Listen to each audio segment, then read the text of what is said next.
Dear students, now we are going to solve the fifth problem in ratio analysis of marginal costing. Before solving the problem, I would like to read it. The trading and P&L account and balance sheet of SV Chalam Limited for the year ended 31st March 2007 are given below. First, trading account and P&L account. To opening stock ప్రారంభ సరుకు 99,500. To purchases కొనుగోళ్లు 5,45,250. To manufacturing expenses ఉత్పత్తి ఖర్చులు 14,250. To gross profits తోలు లాభం 3,40,000. Credit వైపున by sales అమ్మకాలు 8,50,000. By closing stock 1,49,000. Total 9,99,000 రెండు వైపులా. ఇప్పుడు P&L account. To selling expenses 30,000. To office expenses office ఖర్చులు 1,50,000. టు ఫైనాన్షియల్ ఛార్జెస్ ఆర్థిక ఖర్చులు 15,000. To loss on sale of assets ఆస్తుల అమ్మకంపై నష్టం 4,000. క్రెడిట్ వైపు by gross profit 3,40,000. By non operating income interest on gain on sale of shares 6,000. Non operating income ఏమో నిర్వహణేతర ఆదాయం 3,000. To net profit 1,50,000. టోటల్ రెండు వైపులా 3,49,000. ఇప్పుడు బ్యాలెన్స్ షీట్ చూద్దాం. లయబిలిటీస్ రూపాయలు, అసెట్స్ రూపాయలు. Liability side 2,000 equity shares of ₹100 each 2 lakhs. 200 equity వాటాలు 100 రూపాయలు విలువ గలవి 2 లక్షలు అనమాట. ఈక్విటీ వాటా మొత్తం. రిజర్వులు 90,000. P&L account 60,000. కరెంట్ లయబిలిటీస్ ప్రస్తుతపులు 1,30,000. ఆస్తుల వైపున ఫిక్స్డ్ అసెట్స్ స్థిరాస్తులు 2,30,000. స్టాక్ ఇన్ ట్రేడ్ వర్తక సరుకు 1,49,000. సన్రీ డెటార్స్ వివిధ రుణగ్రస్తులు 71,000. క్యాష్ టు బ్యాంక్ రుణాలు 30,000. Total 4,80,000. Calculate first one current ratio, second one తెలుగులో కరెంట్ రేషియోని మనం ప్రస్తుత నిష్పత్తి అంటాం. సెకండ్ వన్ లిక్విడ్ రేషియో ద్రవ్యత్వ నిష్పత్తి లేదా శీఘ్ర నిష్పత్తి అంటాం. Third one return on capital employed వినియోగించిన మూలధనపై రాబడి నిష్పత్తి. Fourth one operating ratio. Fifth one operating net profit ratio. Sixth one net profit ratio. First మనం అని చెప్పాడంటే కరెంట్ రేషియోని కనుక్కున్నాడు. ప్రస్తుత నిష్పత్తి కరెంట్ రేషియో.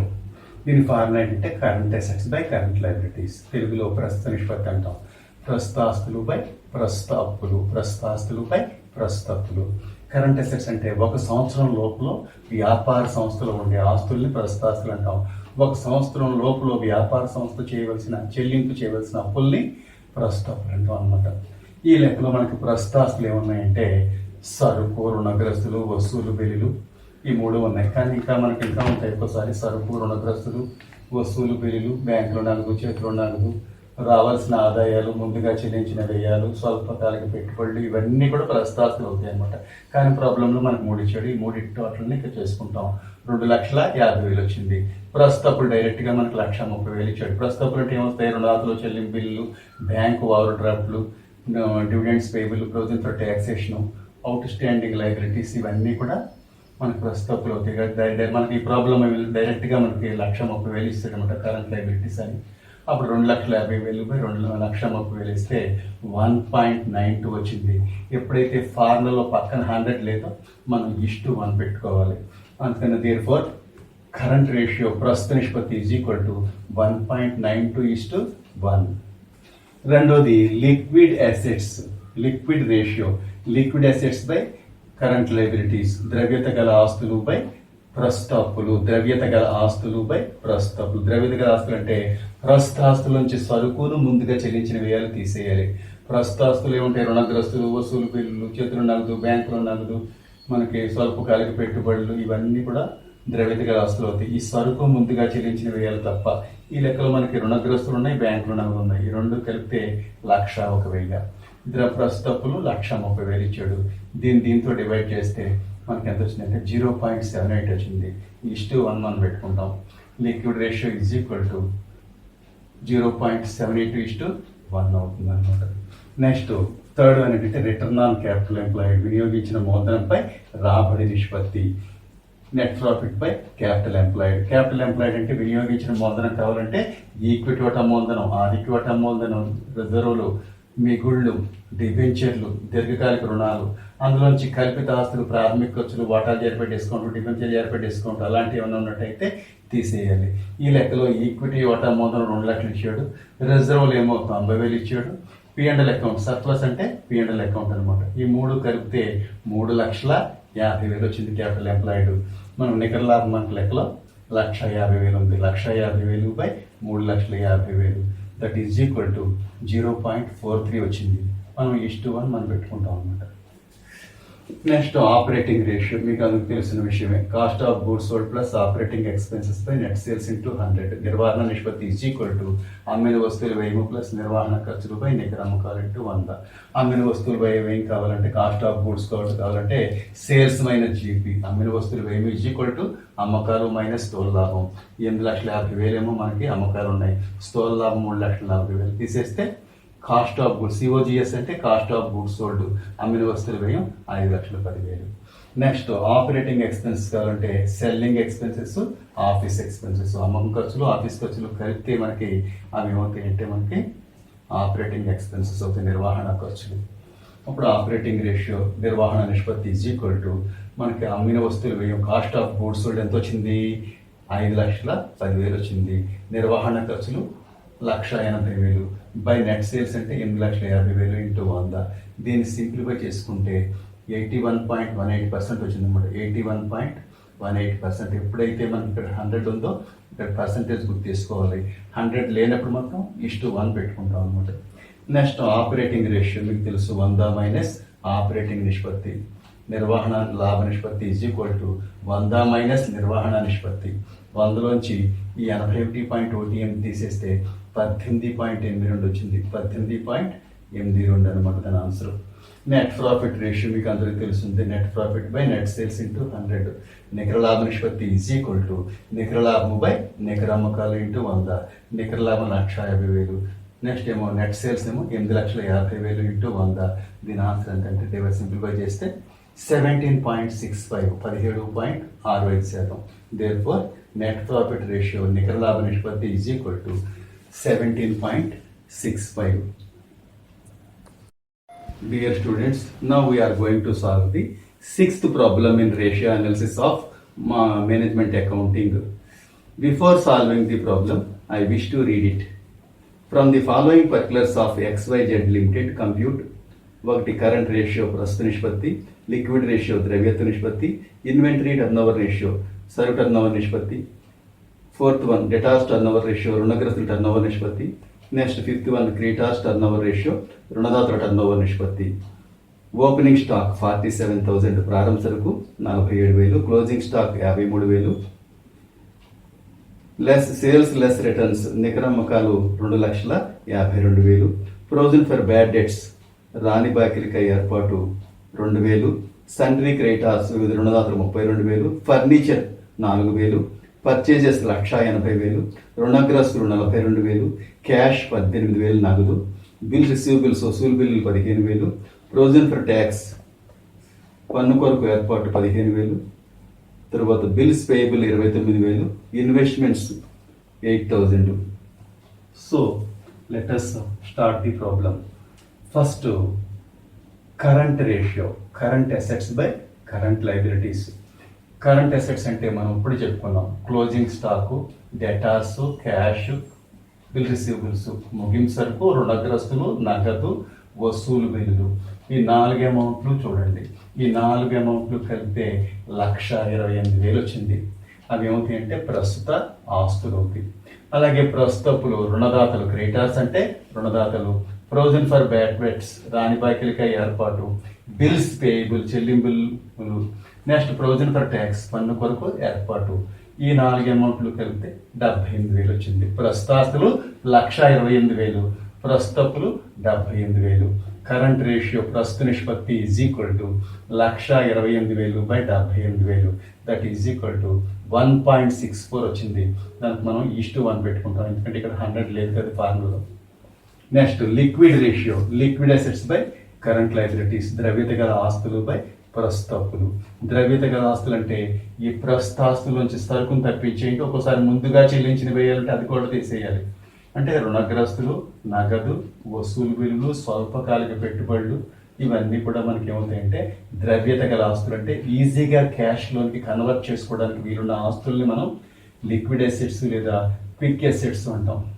ద్రవ్యత గల ఆస్తులు, శీఘ్ర ఆస్తులు అవి ఏంటంటే మనకి ఈ యొక్క మనకి రుణగ్రస్తులు, నగదు, వసూలు బిల్లు ఈ మూడు కలిపితే మనకి 75,000 వచ్చింది. ప్రస్తుతపులు ఎలాగా 78,000.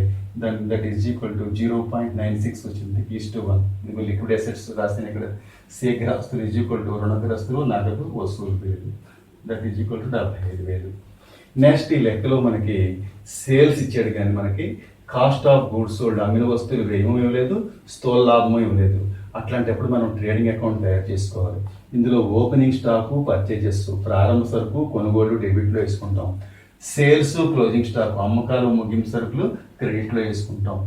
వేసుకుని ఈ టోటల్ చేస్తే 3,05,000 వచ్చింది. దాన్ని ఇక్కడ వేసుకుని అందులోంచి రెండు కలిపి తీసేస్తాం. 47,000, 1,80,000 కలిపి తీసేస్తే 78,000 వచ్చింది. అదే మనకి స్థూల లాభం అవుతుంది. ఎప్పుడైతే లెక్కలో కాస్ట్ ఆఫ్ గూడ్స్ సోల్డ్ కానీ గ్రాస్ ప్రాఫిట్ కానీ ఇవ్వకపోతే మనం వెంటనే ట్రేడింగ్ అకౌంట్ తయారు చేసుకుని స్థూల లాభాన్ని కనిపెట్టాలన్నమాట. అప్పుడు cost of goods sold is equal to sales minus GP, అమ్మిన వస్తువుల వ్యయం ఈజ్ ఈక్వల్ టు అమ్మకాలు మైనస్ స్థూల లాభము. ఇదిగో అమ్మకాలు 2,52,000, స్థూల లాభం 78,000. తీసేస్తే 1,74,000 ఏమవుతుందంటే కాస్ట్ ఆఫ్ గూడ్స్ సోల్డ్ లేదా అమ్మిన వస్తువుల వ్యయం అవుతుంది. Stock turnover ratio formula ఏంటి? Cost of goods sold by average stock. Cost of goods sold మనకి 1,74,000 వచ్చింది కదా.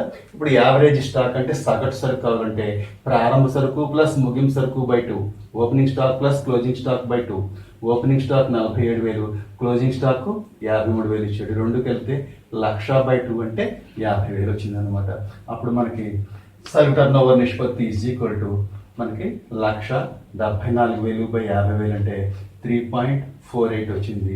1:1 మనం పెట్టుకుంటాం. దేర్ఫోర్ స్టాక్ టర్న్ ఓవర్ నిష్పత్తి లేదా సరుకు టర్న్ ఓవర్ నిష్పత్తి ఈజ్ ఈక్వల్ టు సరుకు టర్న్ ఓవర్ నిష్పత్తి లేదా ఇన్వెంటరీ టర్న్ ఓవర్ నిష్పత్తి అంటారు. సరుకు టర్న్ ఓవర్ నిష్పత్తి తెలుగులో రాస్తున్నాం అన్నమాట. ఈజ్ ఈక్వల్ టు అమ్మిన వస్తువుల వ్యయము బై సగటు సరుకు, అమ్మిన వస్తువుల వ్యయము బై సగటు సరుకు. నెక్స్ట్ది రుణగ్రస్తుల టర్న్ ఓవర్ నిష్పత్తి.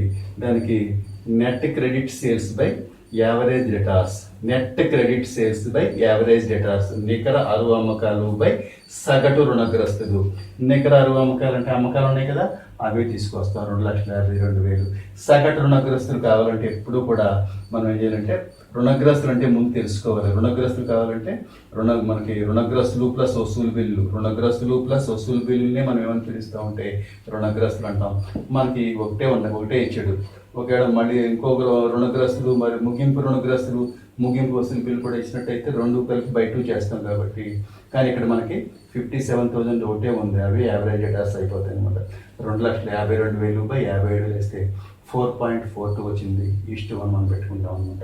Therefore debtor turnover ratio లేదా రుణగ్రస్తుల టర్న్ ఓవర్ నిష్పత్తి ఈజ్ ఈక్వల్ టు రుణగ్రస్తుల టర్న్ ఓవర్ నిష్పత్తి ఈజ్ ఈక్వల్ టు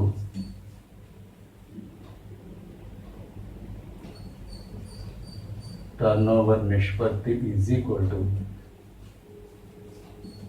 4.42:1. రుణగ్రస్తుల టర్నోవర్ నిష్పత్తి 4.42 × 1 అనమాట. 1:1. నెక్స్ట్ క్రెడిటార్స్ టర్నోవర్ రేషియో, రుణదాతల టర్నోవర్ నిష్పత్తి. నెట్ క్రెడిట్ పర్చేజెస్, ఇక్కడైతే సేల్స్, ఇక్కడ పర్చేజెస్ బై యావరేజ్ క్రెడిటార్స్ అంటే మనకి నికర అరువు కొనుగోళ్లు బై సగటు రుణదాతలు. నికర అరువు కొనుగోళ్లు బై సగటు రుణదాతలు. అరువు కొనుగోడు అన్న మన కొనుగోడు ఇచ్చిన ప్రాబ్లంలో 1,80,000 ఇచ్చాడు. నెక్స్ట్ క్రెడిటార్స్ అంటే క్రెడిటార్స్ ప్లస్ డిస్పేబుల్, రుణదాతలు ప్లస్ చెల్లింపు బిల్లు, రుణదాతలు ప్లస్ చెల్లింపు బిల్లు అనమాట. ఇక్కడ రుణదాతలు ప్లస్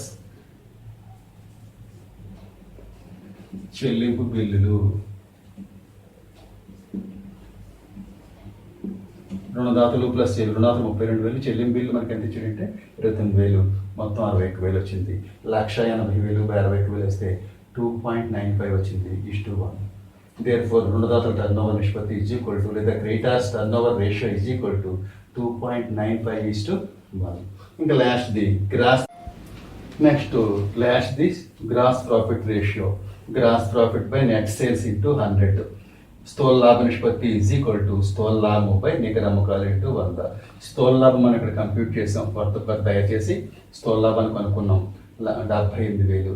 సేల్స్ ఎలాగా ప్రాబ్లంలో ఉన్నాయి 2,52,000 ఇంటూ 100, దట్ ఈజ్ ఈక్వల్, దాన్ని సింప్లిఫై చేస్తే 30.95. Therefore gross profit ratio is equal to 30.95%. So problem is over. Thank you.